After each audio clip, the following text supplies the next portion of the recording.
Bonjour à tous et bienvenue dans cette nouvelle vidéo, j'espère que vous allez bien. Aujourd'hui nous allons parler des familles dysfonctionnelles, des borderline. Et oui, avoir une famille dysfonctionnelle, c'est compliqué effectivement parce qu'on pense que c'est normal, parce qu'on pense que c'est la norme et parce qu'on s'en réfère automatiquement à ce qu'on a connu quand on était petit, quand on était enfant. C'est ce qui nous est le plus familier. Malheureusement, c'est dysfonctionnel, donc malheureusement, ça crée des problèmes, des pathologies, des troubles de personnalité et dans ce cas-ci, on a effectivement le trouble borderline qui ne vient pas de rien, qui vient souvent justement d'une histoire chaotique avec des traumatismes à répétition et avec aussi un milieu où on ne validait pas les émotions. Donc le borderline, la borderline, c'est quelqu'un qui est super émotif, qui est toujours dans l'instant présent et qui va surréagir à plein de choses et souvent surréagir aussi à ce qui est intérieur,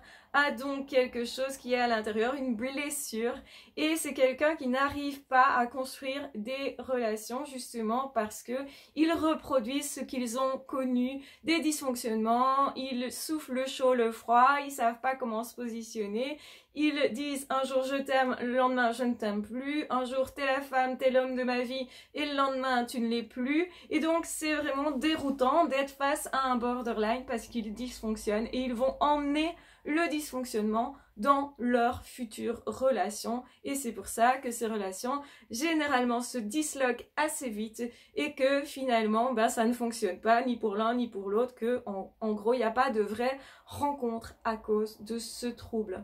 Donc oui, le trouble de personnalité borderline, c'est un trouble de personnalité, ce n'est pas quelque chose de simple, c'est plutôt conséquent, donc c'est plutôt grave, considéré comme plutôt psychiatrique. Donc ce sont plutôt des psychiatres, des médecins psychiatres qui vont diagnostiquer le trouble borderline. Ça, c'est une première chose à dire. Alors, on va parler ici de leur famille dysfonctionnelle et justement l'intérêt c'est de comprendre que c'est pas parce qu'on a une famille dysfonctionnelle qu'on peut pas s'en sortir ou qu'on va être automatiquement borderline, pas forcément. Évidemment que si cette personne est borderline, c'est qu'on va retrouver des comportements, on va dire, plutôt négatifs, pathologiques. On va retrouver surtout l'immaturité. Donc immaturité affective, relationnelle.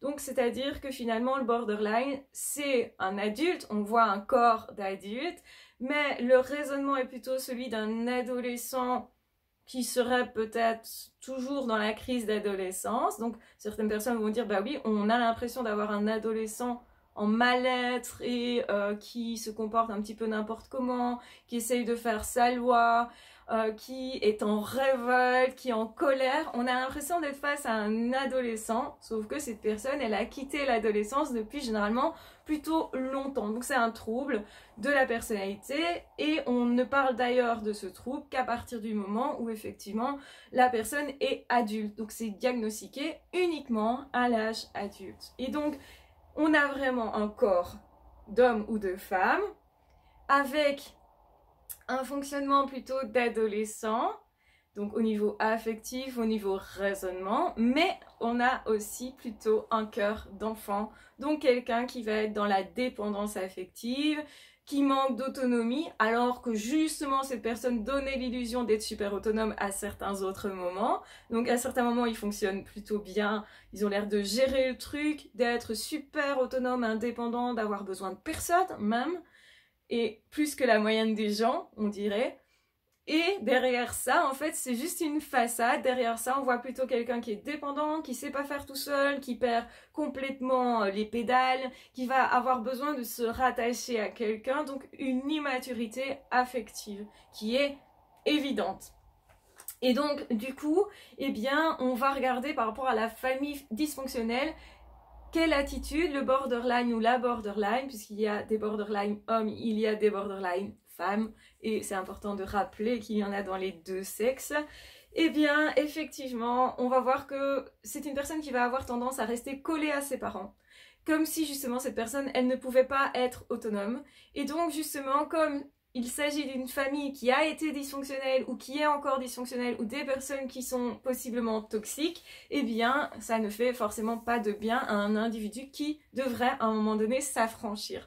Donc il y a ce côté crise d'adolescence qui n'a pas été faite, qui soit n'a pas été visiblement faite, effectivement, ou qui semble se prolonger indéfiniment sans pouvoir se résoudre, sans justement que cet individu puisse prendre son autonomie. Donc on va remarquer effectivement qu'il y a une grande proximité avec les parents, que c'est quelqu'un qui va retourner régulièrement loger chez ses parents alors que cette personne a son appartement, par exemple, que souvent ils téléphonent à papa, maman, etc. Alors il y a des gens qui sont très proches de leurs parents et ça pose pas de problème. Ils ont quand même pris leur autonomie, leur indépendance, ils savent quand même se débrouiller seuls. Mais si c'est vraiment, tiens, je suis en panique, donc il faut que j'aille chez ma mère ou chez mon père et je vais aller dormir là, quoi. Parce que je ne sais pas dormir tout seul, ou parce que je ne sais pas dormir chez mon copain, ma copine, parce que justement je me sens en péril, je vais aller me réfugier chez mes parents, comme le ferait un petit enfant. Donc là, on voit quelque chose qui n'est pas une attitude, on va dire, saine et normale. Il y a quelque chose qui questionne, en fait, à ce niveau-là. On se dit, mais pourquoi cette personne, aussi souvent, aussi régulièrement, semble toujours être collée à l'un ou à l'autre, comme s'il ne savait pas vivre tout seul. Alors, généralement, il y a une recherche d'autonomie, hein, une illusion d'autonomie, comme je l'ai dit, mais en même temps, il y a cette proximité tout le temps. Donc, c'est-à-dire que c'est une personne, quand elle va rencontrer quelqu'un, justement, au début d'une relation, va vouloir faire fusion. Donc, qui veut fusionner. Et c'est quelqu'un qui semble avoir une personnalité très forte, imposer ses lois, etc., mais avoir des lois super rigides et souvent incohérentes, pas très morales, on ne sait pas d'où elles sortent, et en fait, ces personnes-là vont essayer d'imposer aux partenaires, par exemple, leurs lois, et ce sont souvent des lois qui viennent de la famille dysfonctionnelle, qui sont des idées toutes faites, ça se fait, ça ne se fait pas, et qui vont même être dans ils pourraient sortir des phrases telles que ah mais non, faut pas exagérer quand même, ou non mais tu croyais quand même pas que ça allait fonctionner ton truc, ou enfin des trucs hyper durs, hyper rigides, hyper froids, et vraiment on sent que cette personne elle ressort quelque chose qu'on lui a déjà dit. Et il y a une forme de oui, je veux fusionner avec toi, et en même temps il y a une forme de rejet, non, sois éloigné, ne sois pas trop près de moi. Donc il y a vraiment comme ça un comportement aberrant qui est viens près de moi, viens, sois absolument là, tu m'es nécessaire absolument, tu dois me prouver que tu es là, et en même temps, paf, va loin de moi parce que tu m'incommodes, tu m'insupportes, il faut absolument que je m'échappe de toi, hein. Donc c'est cette illusion d'avoir, en fait il y a la peur en fait d'être envahi par l'autre, et donc il y a cette illusion qu'il faut absolument que je repousse l'autre, et généralement ils le font avec force, mais ils vont aussi avec force essayer de fusionner avec l'autre. Et donc on va avoir des attitudes comme ça, très très fortes de séduction, des attitudes très fortes de je veux me coller à toi, comme un petit enfant en fait, quelque part. Et on va détecter l'enfant blessé en eux. Et c'est ça généralement qui est très attendrissant pour les personnes qui sont plutôt empathes, donc des personnes qui vont avoir envie de protéger l'autre, etc.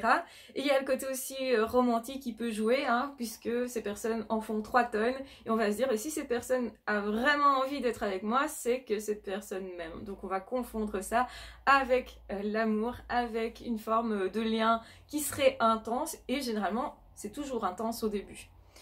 Le truc, c'est que ça va être intense aussi dans le rejet, dans l'éloignement, et que ça va être compliqué à vivre pour la personne qui est en face, puisque on ne sait pas trop bien comment se positionner, on ne sait pas trop bien ce que la personne veut finalement, et on ne comprend pas trop bien ce qui se passe. Pourquoi cette rigidité, pourquoi cet accueil à certains moments, et puis cette grande rigidité, comme si ces personnes voulaient imposer absolument des règles. Et on voit du coup qu'il y a un problème de crise d'adolescence non résolue, effectivement d'autonomie qui n'a pas été prise, de je veux me coller à toi un petit peu comme je le ferais à ma mère ou à mon père. Et donc il y a un côté comme ça aussi peut-être un peu maternant par rapport à vous à certains moments, comme s'ils se positionnaient comme s'ils étaient vos parents, hein.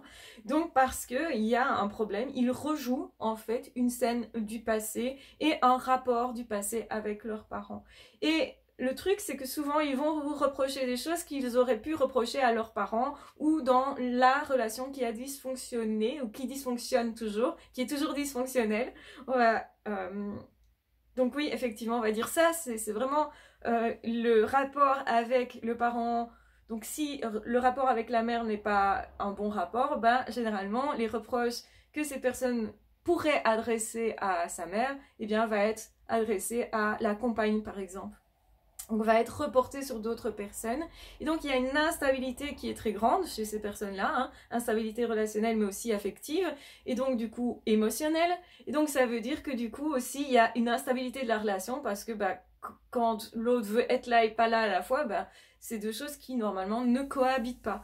Donc il y a des choses comme ça qui vont cohabiter chez le borderline avec justement cette impossibilité de s'écarter de ses parents, cette recherche permanente de récupérer un parent de substitution. Je vais donc trouver une compagne qui ressemble quelque part à ma mère ou à ma grand-mère et qui va être une personne qui remplace cette personne-là. Comme ça, je me sens sécurisée, en tout cas partiellement, mais en même temps, j'ai peur d'être envahie, j'ai peur en fait d'être détruite par cette relation-là, justement parce que c'était dysfonctionnel, peut-être agressif. Donc, du coup, ils vont reporter sur la compagne, le compagnon, la violence, en fait. Et donc, du coup, ils vont être très méfiants, paranoïaques relationnellement, faire des reproches, imposer des règles, comme si c'était comme ça et pas comme ça.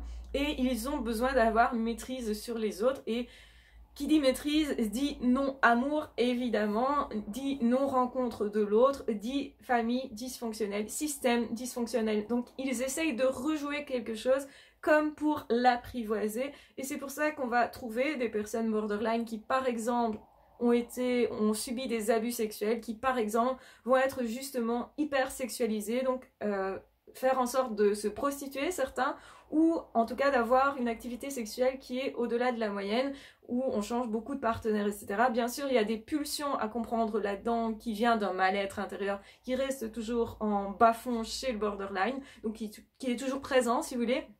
Donc cette personne, elle cherche à se décharger ou à se rassurer. Donc c'est ça qui va faire en sorte que cette personne, elle va avoir des attitudes telles que celle-là. Mais on voit aussi le dysfonctionnement. Donc les rapports qui sont déjà des rapports qui dysfonctionnent depuis l'enfance, l'adolescence. Donc autrement dit, c'est pas une personne qui a des relations stables et qui a des repères. Donc ça manque de repères et donc cette personne va rester. Le problème de cette personne, c'est qu'elle reste attachée au passé et qu'elle reproduit le passé, qu'elle ne se dégage pas de ça, qu'elle prend pas son autonomie et qu'elle s'épanouit pas. Donc elle reste coincée dans le système et elle va y retourner. C'est-à-dire qu'elle va continuer de respecter les règles, le conditionnement reçu.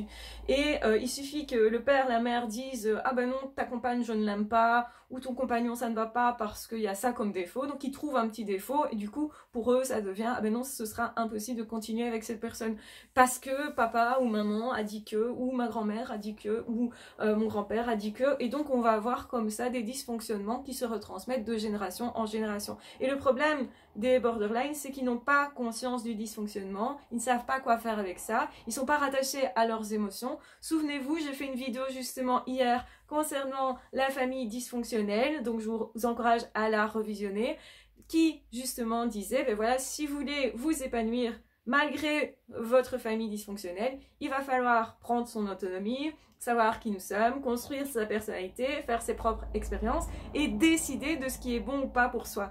Si vous ne faites que respecter les idées de votre famille, les valeurs de votre famille parce que vous ne savez pas finalement ce qui vous convient ou pas, ben vous risquez de reproduire toujours le même système dysfonctionnel. Et c'est pour ça que les borderline se retrouvent avec des relations toujours compliquées et vont changer de personne et ont beau changer de personne, ça se reproduit quand même. C'est-à-dire qu'on va voir un borderline, une borderline, avoir X couples sur l'année, une grande quantité généralement, parce qu'ils essayent de se mettre en couple, mais à chaque fois, ils vont reproduire quelque chose et vont arriver avec leur dysfonctionnement, leur conditionnement, et c'est ça qui va faire que le couple ne va pas fonctionner, et il y en aura je sais pas combien sur l'année, mais chaque fois ce sera la même histoire. Ils reproduisent continuellement la même chose. Et ça c'est le problème quand on ne prend pas conscience de ce dans quoi on est, qu'on ne sait pas gérer ses émotions, qu'on ne sait pas se raccorder à soi, que en fait on a tellement été invalidé au niveau émotionnel si on était triste et qu'on a dit je suis triste et que la famille, enfin le milieu a dit ben non tu n'es pas triste, ou n'a pas écouté cette tristesse, l'a invalidée d'une façon ou d'une autre en disant oh c'est rien, qui a fait comme si c'était pas grave que tu sois triste, ou comme si c'était pas grave finalement que tu sois dans une situation où tu étais vraiment en douleur, et ben du coup, cette personne-là, elle va se dire, bah, c'est rien si je suis en douleur, donc je vais m'apporter de la frustration, de la douleur, et donc c'est pas grave si je bois à l'excès, c'est pas grave si je me fais mal, si je me mets en danger, donc c'est pas grave si je suis dans des relations toxiques, parce que c'est quelque chose qui peut être... vu aussi, les borderline peuvent effectivement être en lien avec des pervers narcissiques et retourner dans ces liens-là parce que ils estiment que c'est pas grave de souffrir en gros parce que c'est ce qu'on leur a appris. Et donc du coup, effectivement, on voit bien combien c'est dysfonctionnel déjà par rapport au passé qui n'a pas été, on va dire, bien assaini dans le sens où on n'a pas travaillé sur son passé. Ça, c'est le problème des borderline souvent. Donc, c'est pour ça que c'est très important pour eux qu'ils rentrent en thérapie et qu'il y a des gros changements quand ils rentrent en thérapie et que vraiment ils s'investissent dans les thérapies. Hein. Et en fait, justement, c'est parce qu'ils continuent de reproduire quelque chose du passé qui est dysfonctionnel, parce qu'ils continuent de ne pas avoir de boussole, si vous voulez, qu'ils ne savent pas où ils vont vraiment, et du coup ils changent d'avis tout le temps, etc. Eh bien, c'est parce qu'ils continuent là-dedans qu'ils ne peuvent pas créer du lien, en tout cas un lien qui perdure. Ils peuvent séduire, ils peuvent se coller à l'autre, ils peuvent même essayer de fusionner avec l'autre, ou le rejeter, donc se séparer.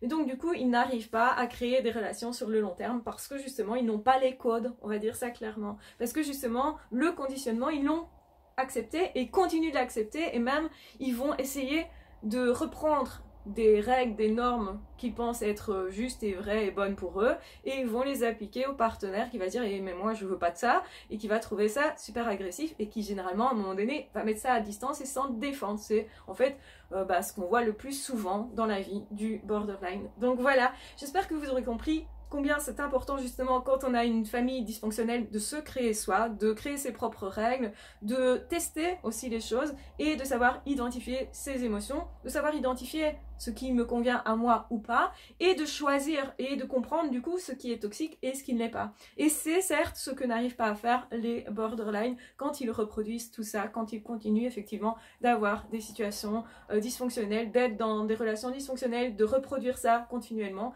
et aussi de ne pas avoir une vraie relation à soi parce que là aussi ça dysfonctionne et c'est, je vais dire, une conséquence du fait de ne pas avoir réussi à avoir des belles connexions autour de soi. Parce qu'on aura automatiquement une relation plus facile avec soi quand on a des belles relations avec son entourage. Donc évidemment qu'avoir une famille dysfonctionnelle, c'est compliqué, c'est plus compliqué de se construire, mais comme je l'ai expliqué dans ma vidéo d'hier, vers laquelle je vous renvoie, c'est tout à fait possible de s'épanouir et même de s'épanouir plus que d'autres personnes parce que quelque part on a une revanche à prendre et parce que justement on aura traversé un tout autre chemin qui va nous renforcer au niveau de notre personnalité, au niveau de nos choix et aussi au niveau de ce qu'on veut apporter au monde. Et c'est là que ça devient transcendantal et qu'effectivement on ouvre vraiment notre chemin. Donc effectivement, rien n'est prédéterminé en réalité. On peut toujours s'en sortir et décider à un moment donné de travailler sur soi, sur son passé et effectivement d'ouvrir son avenir. Je vous embrasse bien fort, je vous aime très fort, prenez bien soin de vous et dans tous les cas, on se retrouvera très vite dans d'autres audios ou dans d'autres vidéos. Ciao, bye bye!